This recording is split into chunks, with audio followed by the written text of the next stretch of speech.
You should never have opened that door.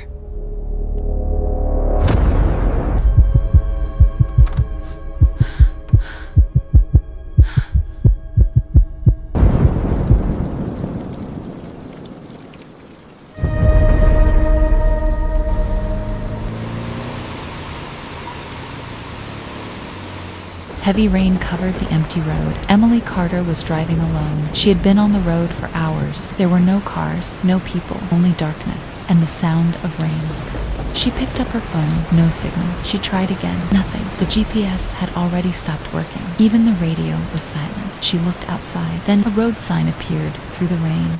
Ravenwood, 12 miles ahead. Emily had never heard of Ravenwood before, but she wasn't looking for a new place. She just wanted a safe place to spend the night. A few minutes later, she saw a large building in the distance. As she got closer, she realized it was a hotel. An old luxury hotel, standing alone in the middle of nowhere. Its red sign slowly flickered. The Grand Astoria Hotel. Emily slowed down. Something about the hotel felt strange. It looked old, almost forgotten, but every light inside was still on. She stayed inside her car for a few seconds, watching, waiting. Nothing moved. No guests, no cars, no one outside, only the rain. Finally, she turned off the engine, picked up her suitcase, and walked toward the main entrance. The old wooden doors opened slowly. Inside, the lobby was beautiful. Warm lights, a large staircase, clean marble floors. Everything looked perfect. But something was missing. People. The hotel was completely empty. Emily walked to the reception desk. An old brass bell was sitting on the counter. She rang it once. The sound echoed across the empty lobby. Then silence, no footsteps, no answer. Emily looked around. Suddenly, a quiet voice spoke behind her. Room 1207. Emily slowly turned around. An old man was standing behind the reception desk. She was sure he wasn't there a second ago. He smiled without asking her name, without checking any booking. He picked up an old brass key. The number on it was 1207. Emily looked confused. "How did you know I needed a room?" The old man smiled again, but he didn't answer. He simply placed the key on the desk. Emily took it. The metal felt cold, much colder than it should have been. She stepped inside the old elevator. The doors slowly closed. Everything became quiet. She looked at her wristwatch. The time was 12:07 a.m. then. The second hand stopped moving. Emily frowned. She tapped the watch once. Nothing. It was completely frozen. The elevator doors opened. A long hallway stretched into the darkness. Warm lights covered the walls. Every door looked exactly the same. Emily slowly walked forward. Her suitcase rolled quietly behind her. Then she stopped. Room 1207. Emily unlocked the door. The room looked beautiful. A large bed, old wooden furniture, warm lights, a standing mirror, a small bathroom. Everything looked normal. Emily smiled. Maybe she had worried for nothing. She placed her suitcase on the floor, took off her coat, and slowly walked around the room. Everything looked clean. Everything looked perfect. Then she noticed the bathroom door. She slowly walked inside. Warm lights filled the room. White marble walls. A large mirror above the sink. She turned on the water, splashing a little on her face. She looked up and froze. Words slowly appeared on the fogged mirror. "Don't open the door." Emily stepped back. Her breathing became heavy. She blinked. The words were gone. The mirror looked completely normal. She stared at it for a few more seconds, then forced herself to smile. "I'm just tired." She quietly walked back into the bedroom. The room was silent again. Then a loud burst of static shattered the silence. Chef Emily turned around. The old television had turned on by itself. She hadn't touched the remote. The screen flickered wildly. Then the static disappeared.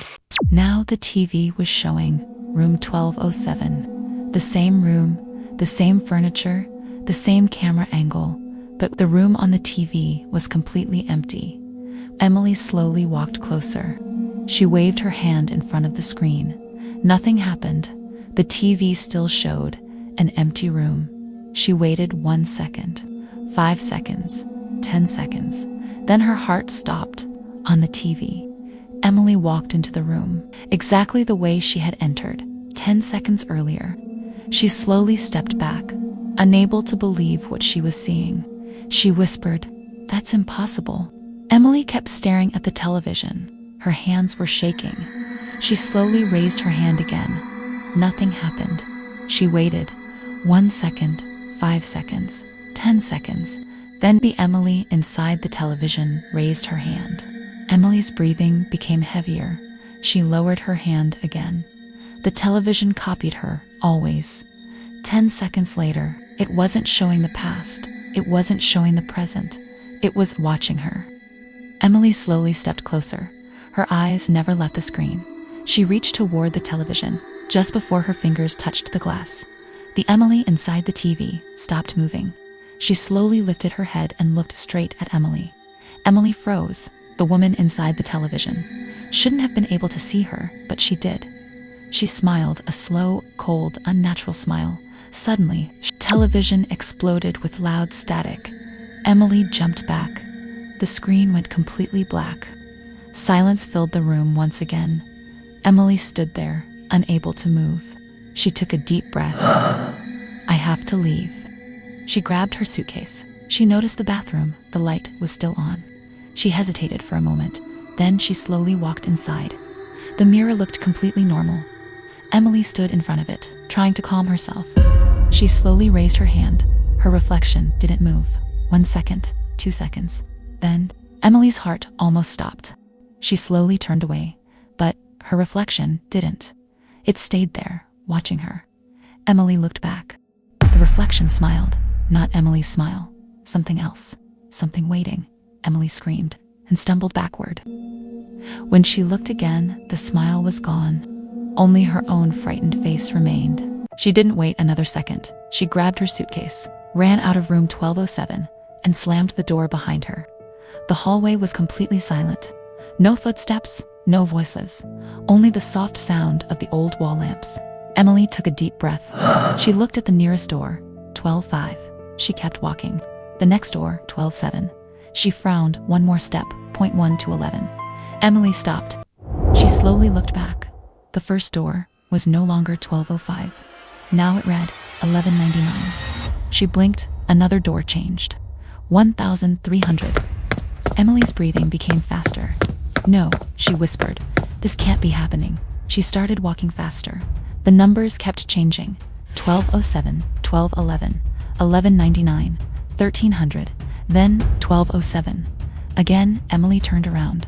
Room 1207 always appeared in front of her, again and again and again. The hallway looked exactly the same. Every lamp, every painting, every carpet, everything, except the room numbers. She began to run. Her suitcase bounced across the floor. Its wheels echoed through the endless hallway. But no matter how far she ran, it was as if the hallway didn't want her to leave. Emily suddenly stopped at the very end of the corridor. An old elevator stood waiting. Its doors were already open. Inside, no one, no sound, only darkness. Emily looked behind her. Room 1207 was still there. Waiting, she had no other choice. Taking one slow breath, she stepped into the elevator. The doors closed behind her. She looked at the control panel. There were only 2 buttons, an arrow pointing up, and 12. Emily hesitated. Then she pressed 12. The elevator began to move, very slowly. Emily watched the display. 12, she let out a small breath. Maybe everything was finally over. Then, the number changed. 13, Emily frowned. I pressed 12. The elevator didn't stop. 14, 15. The lights flickered once. The cabin became colder. Emily rubbed her arms. A strange feeling filled the air. 16, 20. The elevator kept climbing. Faster now. Emily pressed the 12 button again. Nothing happened. She looked around. There was no emergency button, no alarm, no way out. 35:50. The walls started to shake. Dust fell from the ceiling. Emily grabbed the handrail. Her breathing became faster. Please stop. The display continued. 99, 120, 307. Emily's eyes filled with fear. This isn't possible then. The final number appeared. The elevator stopped. Complete silence. The display suddenly went black. Every light inside the elevator turned off. Emily couldn't see her own hands. She couldn't even hear her own breathing. 5 long seconds passed. Nothing. Then, from somewhere far away, a deep, lonely train horn echoed through the darkness. Horn. Emily froze. The sound wasn't outside. It wasn't below the hotel. It sounded like it was inside the building. The elevator doors slowly began to open. A thick white fog rolled inside. Beyond the doors, there was no hallway, No walls, no lights, only endless darkness, Emily whispered. Where am I? She didn't move. Something was waiting for her. In the dark, Emily stood frozen. The darkness didn't move. No footsteps, no voices, nothing. She took one careful step. Out of the elevator, the cold fog slowly disappeared. Emily looked around. She frowned. No, it was impossible. She was back, inside room 1207. The same room, the same bed, the same old paintings, the same wooden wardrobe, as if she had never left. Emily slowly walked inside. The elevator was gone. Only a blank wall remained behind her. Her breathing became heavier. This isn't real, she whispered. Then she noticed something. Someone was lying in the bed, covered by a white blanket, completely still. Emily's heart pounded. She slowly moved closer, one step, then another. The room was completely silent. She reached for the blanket. Her shaking hand grabbed the edge. She pulled it back, slowly, very slowly. Emily screamed. Lying on the bed was herself. The same face, the same clothes, the same watch, sleeping peacefully. Emily stepped backward. No, no, no. Her own body opened its eyes. At that exact moment, Emily's phone began to ring. The sound shattered the silence. Her hands trembled after a long pause. She answered, "Hello." For a few seconds, nobody spoke. Then a familiar voice whispered, very softly, "Emily." She froze. It was her own voice. The whisper came again, this time clearer. "Don't open the door." Emily looked toward the room door. Slowly, 3 loud knocks echoed through the room. Emily stopped breathing. Emily didn't move. Her eyes stayed locked on the door. Silence, no more knocks. Became unnaturally quiet, only the ticking of her own watch. Tick, tick, tick. Emily slowly looked down. Her watch had started working again. 12:07 a.m. exactly, the same time again. A cold chill ran through her body. The phone was still against her ear. Her own voice whispered, "I told you, don't open it." The call ended. Emily slowly stepped away from the door. Then, something caught her eye. The bathroom mirror. Letters slowly appeared, as if an invisible finger was writing on the glass. "Too late." Emily's face turned pale. She backed away. The bedroom door unlocked by itself. Click. The handle slowly turned. The door opened on its own beyond it. The hallway stood empty. No movement, no sound. Only darkness. Then, a figure slowly appeared. An old woman. Gray hair, long black coat, the same cold smile. Emily recognized her immediately. No, the old woman stopped. She looked directly at Emily, then smiled. "You opened the door before." Emily shook her head.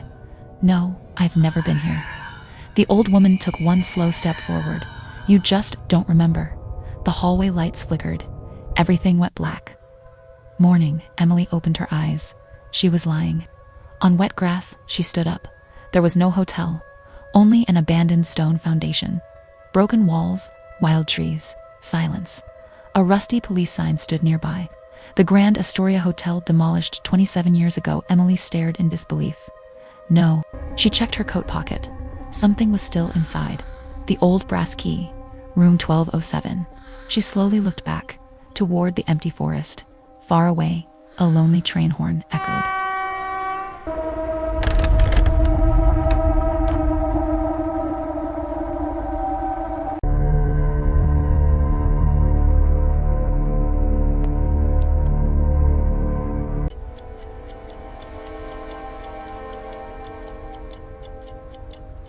She remembers now.